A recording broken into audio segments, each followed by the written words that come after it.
What's going on, everybody? Welcome back to another episode of the Clippers Latest, where we talk all things LA Clippers, quick, fast, and to the point. As you know, I'm your host with the most, Brandon Goggins, back here with another absolutely filled episode that we got here today. But of course, we are going to start with our vibe check. I hope that everybody's having a spectacular day today so far. And if you're watching tonight, I hope that you had a spectacular day.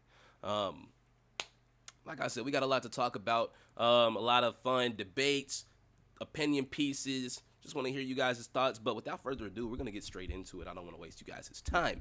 So first, we're going to start with a little debate. I saw a debate going on. I think it was on like the Clippers subreddit or something like that, about which is more likely to happen for the Clippers this season.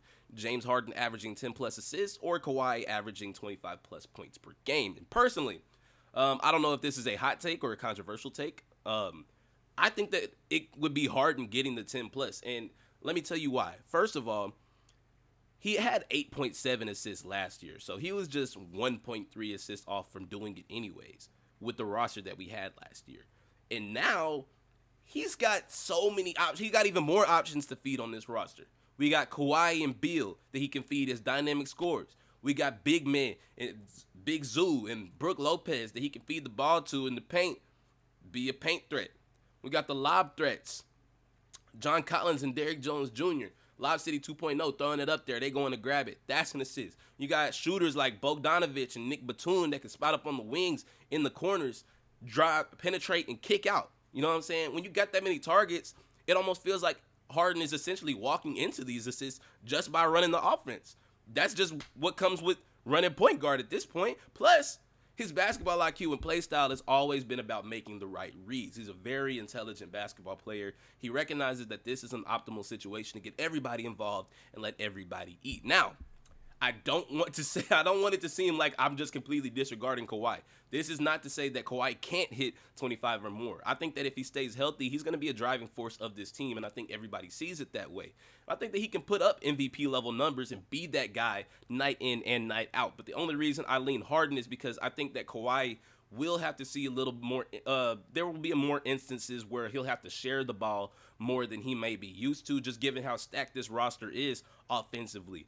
And honestly, that's a good problem to have, in my opinion. The distribution of wealth is what's going to make this team dangerous, how I see it. Kawhi doesn't really strike me as the type that would have like a serious issue in dialing back a little bit if it means that the others are stepping up and contributing to the team's success. But in a perfect world, shoot, Kawhi averages 25 plus, while James Harden averages 10 assists plus a night. And call me crazy, but with this roster, I don't think that's crazily out of the realm of possibility. But you guys let me know what you think. That would be really cool if they were able to do that. But while we're staying on the topic of lineups and, success, y'all remember how, everybody was calling Clippers the oldest team, the unction, the oldest projected starting five in the league? Well, that title is no longer ours.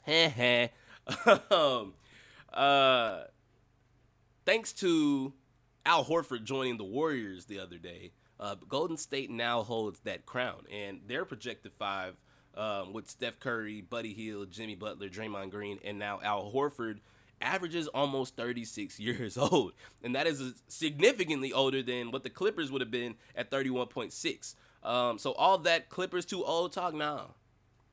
I'm sorry, but Warriors, y'all got that now. Shout out them Warriors. But like in all seriousness, this isn't really about who's older or younger. It's about who can still get it done when it counts the most. And in that department, both the Clippers and the Warriors still have guys that can ball. If these two teams meet, it might be one of the slowest matchups athletically. But it's also going to be one of the smartest and the toughest. It's going to be intense basketball. Guys who have been through everything that you can imagine. You can expect elite decision making and high level execution, and just a good game overall. And honestly, I think that it was a good move for the Dubs. I mean, Al Horford, he fits that ball movement, spacing style pretty much perfectly. He's able to shoot from the corner, top of the key, whatever it may be. He also gives him that much needed size to match up against other bigs in the West. But still, if we match up against them, I personally like our chances because as great as Stephen Curry is, he's one of the greatest players we've ever seen. I think that this Clippers team has enough depth and firepower to compete with anybody that they face up against. So call it what you want, old, veteran, whatever.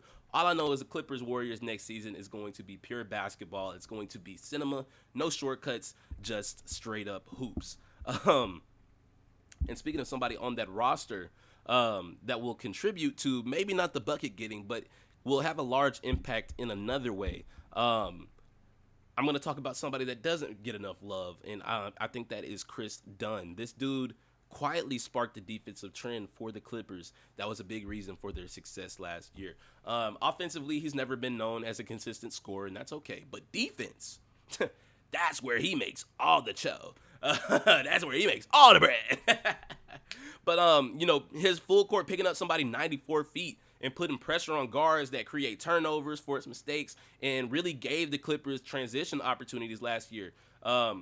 When he's on the floor, the energy picks up. You always want to have that guy that can shift the energy on both ends of the floor, especially on defense, because you know what they say, offense wins games, but defense wins championships. And I feel like Chris Dunn could be somebody that, could make everything even better, having an attitude where he embraces the bench role, stays vocal. When the offense is flat, he's pushing up his teammates, getting them locked in.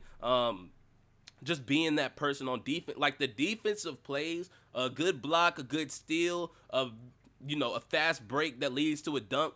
Those are the type of moments that will get a team amped up, get them locked in. And I feel like he brings that veteran mentality, and he makes it infectious. And a lot of these other guys will understand that. Now, other teams are definitely going to try and copy that full court defensive look. But here's the thing: it's not easy to replicate.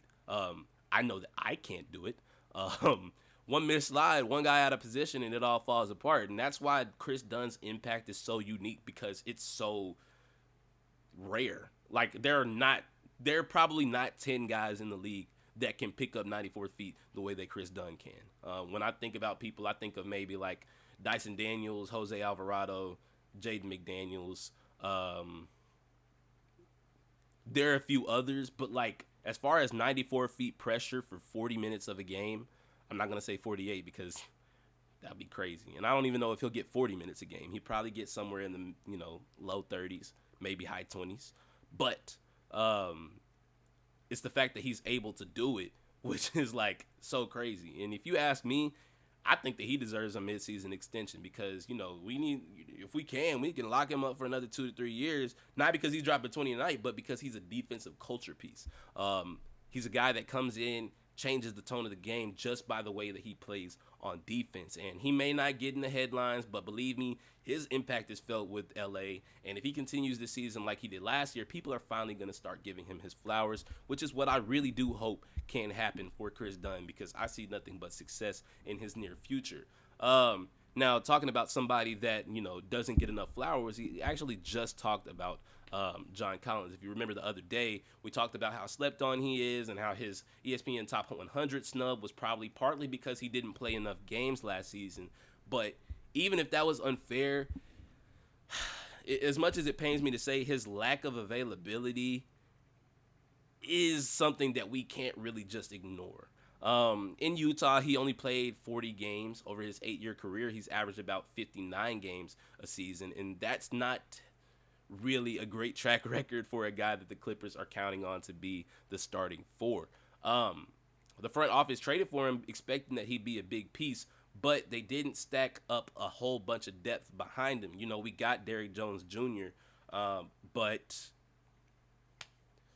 at the four spot is probably where we're lacking the most. I know that we got some younger guys, but I'm talking about guys that you can count on, and we don't have too much of that at the power forward position. So if he's out, there's like a real hole there.